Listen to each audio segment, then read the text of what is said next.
চলতি অর্থবছরের শেষ নাগাদ মূল্যস্ফীতি ৫% নিচে আসবে।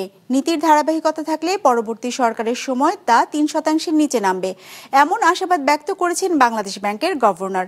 বৃহস্পতিবার রাজধানীর আগারগাঁয়ে বিনিয়োগ সংলাপ আয়োজনে তিনি একথা জানান। বলেন, আইনশৃঙ্খলা পরিস্থিতি উন্নতি না হলে বাংলাদেশ ব্যাংকের নেওয়া পদক্ষেপের সুফল মিলবে না।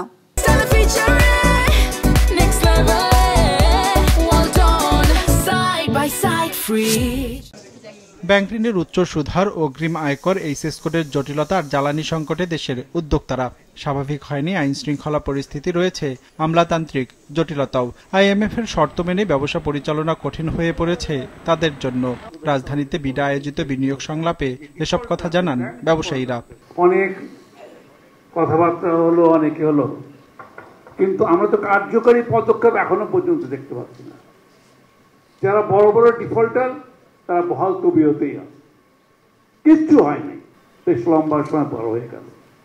এটা আমরা আসলে দেখতে চাই। Cost of capital for manufacturing long term short term কিভাবে কমানো যায়, এটা একটা বিনীত, যদি আপনারা আমাদেরকে একটা রোড ম্যাপ দিতে পারতেন, আমরা একটা ফোরকাস্টিং করতে পারতাম। দ্বিতীয় হচ্ছে ওই বিদেশি multilateral partner, specifically IMF and others, এনাদের কথা শুনে সবকিছু করা আমরা কোনো রকমই সমর্থন করি না।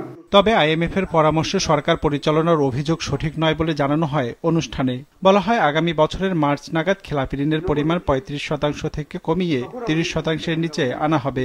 খেলাপি ঋণ আদায়ে আইন পরিবর্তনের প্রস্তাব দেওয়া হয়েছে বলেও জানানো হয়। এ সময় মূল্যস্ফীতি কমে আসলে নীতি সুধার কমানো হবে বলেও জানান গভর্নর। বছরের শেষ নাগাদ মূল্যস্ফীতি 5%-এর নিচে আসবে বলেও আশা প্রকাশ করেন তিনি। হঠাৎ করে কিছু অ্যাডমিনিস্ট্রেটিভলি কিছু করাটা খুব মারাত্মক রিভার্সাল, পলিসি রিভার্সাল হয়ে যাবে এবং সেটা করাটা উচিত নয় একেবারে। আমার তো দরকার হলে 6 মাস ওয়েট করবো আমরা, কিন্তু টেকসই ভাবে এটাকে আমরা নামিয়ে আনবো এবং আশা করবো পরবর্তী সরকারের সময় মূল্যস্ফীতিকে 5 বা 4-এ নিয়ে আসতে পারবো, 3-এ নিয়ে আসতে পারবো। অনুষ্ঠানে জানানো হয়, ব্যাংক খাতের সংকট কাটাতে 70,000 কোটি টাকার দরকার হবে। সেই অর্থের 35,000 কোটি টাকার যোগান আসবে আগামী অর্থ বছরের বাজেট থেকে। বাকি টাকা তার পরের বাজেট থেকে নেয়ার পরিকল্পনা রয়েছে। বলা হয়, কর্পোরেট কর হার ধীরে ধীরে কমানোর চেষ্টা চলছে। আমরা যদিও কর্পোরেট ট্যাক্সে 50%-টাকে কমাতে 20% করে ফেলছি কিছু কিছু জায়গায়, কিন্তু ইফেক্টিভ রেট অনেক বেশি। এখন প্রচুর হিডেন আইন কারণ আছে যেগুলো কারণে ডিসঅ্যালাউন্স হয় অনেক বেশি। সেটাও আমরা চেষ্টা করেছি যে এগুলো ধীরে ধীরে কমানো যায়। অনুষ্ঠানে জানানো হয়, জ্বালানি সংকট সমাধানে অভ্যন্তরীণ উৎস থেকে গ্যাসের সরবরাহ বাড়াতে কাজ করছে সরকার। Integrated energy and power sector master, আগে এগুলো আমাদেরকে বিদেশিরা করে দিত, জায়গা করে দিত, ওয়ার্ল্ড ব্যাংক করে দিত, সেটা করে দিত।